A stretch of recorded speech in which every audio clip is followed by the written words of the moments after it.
Donald Trump अभी फिर पगला गया है। उसने ईरान के बाद अब ओमान को धमकी दे दिया है और ये टॉर्पीडो 60 की स्पीड से चल रही थी, अब वो चलने लगी है 360। इतनी तेज रफ्तार से पानी के अंदर आने वाले मिसाइलों को कोई नहीं रोक सकता है। जय हिंद। देखिए, डोनाल्ड ट्रंप अभी फिर पगला गया है। उसने ईरान के बाद अब ओमान को धमकी दे दिया है और ये दोनों मिलके अगर ये चोक करना चाहे ना तो ये हमेशा के लिए चोक कर देंगे सब इसको। और जिस तरह से ट्रंप का लक्षण है उस हिसाब से अभी गैस और पेट्रोल का रेट और बढ़ाने का ये प्रयास कर रहा है। युद्ध लंबा जा रहा है तो और बढ़ेगा। और ईरान जो है अमेरिका और जो भी ऑयल ले जाने वाले शिप हैं उस पर पूरी नकेल कस चुका है। अमेरिका के जो जितने बड़े एयरक्राफ्ट हैं वो हार्मुज जल संधि और ईरान के पास समुद्र ज्यादा गहरा नहीं है तो वहां बड़े जहाज काम नहीं आ सकते हैं। और वहां ईरान पहले से तैयारी कर रखा है अपनी पनडुब्बियों का। उसने बड़े छोटे आकार के पनडुब्बी बनाया है। उस पनडुब्बियों में सबसे खतरनाक जो है वो गदीर पनडुब्बी है। ये बहुत छोटी आकार की पनडुब्बी, अमेरिका की पनडुब्बी से 10 गुना छोटी है। और इसकी खासियत क्या है, ये नीचे चली जाती है और तलहटी पे बैठ जाती है जिसे बॉटम रेस्टिंग कहते हैं। दुनिया की कोई पनडुब्बी जो है वो युद्ध वाली पनडुब्बी है वो जमीन पे जाके नहीं बैठती है, ये जमीन पे बैठ जाएगी। अब जब जमीन पे बैठ जाएगी तो रडार जो होता है, सोनार अंदर जो देखता है वो इसे देख नहीं पाएगा, उसे लगेगा कि जमीन की बनावट ऐसी है। और ये क्या करेगा, अपना प्रोपल्सन सिस्टम को ऑफ कर देगा, अपने इंजन को ऑफ कर देगा और इसके सामने जो सोनार लगा हुआ है उस सिस्टम को भी ऑफ कर देगा।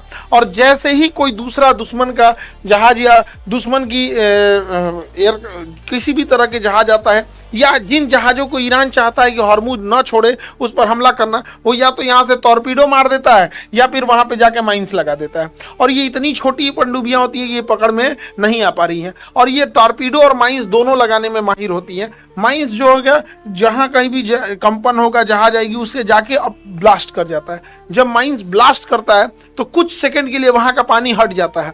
अब जो जहाजें होती हैं, पानी की जहाजें इतनी लंबी होती हैं और लोहे का स्ट्रक्चर होता है, स्टील का स्ट्रक्चर, वो पानी के ऊपर तैर रहा होता है। अचानक से पानी हटता है तो वो लोहे का स्ट्रक्चर जब नीचे जाता है एक साइड से, जैसे बीच से हुआ यहाँ पे ब्लास्ट हुआ, तो इतना लंबा स्ट्रक्चर है, एक सेकंड के लिए भी अगर पानी हटा तो स्ट्रक्चर यहाँ से नीचे बैठता है। जैसे नीचे बैठा तो क्रैक कर जाता है और जहाज वहीं पे डूब जाती है। ईरान जो है अभी सबसे खतरनाक अपना हूत नाम के टॉर्पीडो को इस्तेमाल कर रहा है। हूत क्या है, उसकी एक पनडुब्बी के अंदर बनाया गया टॉर्पीडो है। टॉर्पीडो पानी के अंदर चलने वाली मिसाइल को हम टॉर्पीडो कहते हैं। पहले जो टॉर्पीडो थी वो 60 किलोमीटर प्रति घंटा की स्पीड से चलती थी, लगभग 60 की स्पीड से चलती थी।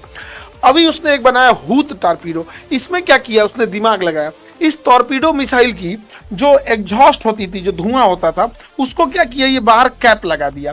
इस धुआं को कैप लगा दिया, अब ये निकलेगा ही नहीं और इसको अंदर इंटीरियर से आगे ले आ दिया, इंटीरियर से आगे ला दिया। अब इसके आगे ये क्या कर रहा है, ये आगे इसने एक जेट सिस्टम लगा रखा है, एग्जॉस्ट को भी यूज कर रहा है और आगे इसके पंप भी लगा हुआ है। और ये अपने आगे एक एयर बबल बना देता है। जब ये एयर बबल बन जाता है तो इसके पास जो हवा का ड्रैग था वो ड्रैग खत्म हो जाता है। जो पनडुब्बी, जो मिसाइल यानी टॉर्पीडो 60 की स्पीड से चल रही थी, अब वो चलने लगी है 360। इतनी तेज रफ्तार से पानी के अंदर आने वाले मिसाइलों को कोई नहीं रोक सकता है। इस वजह से ईरान ज्यादा डूबा पा रहा है। इसके साथ ही ईरान का जो मॉस्किटो फ्लीट है उसमें जुल्फिकार जो इसके कामाकाजी शिप्स हैं, इनमें सबसे खतरनाक चीज क्या है कि एक तो ये आकार में बड़े छोटे होते हैं और इनके अंदर माइंस लगे होते हैं और ये बारूद से भरा होता है, यानी ये खुद जहां टकराएगा वहां ब्लास्ट होगा।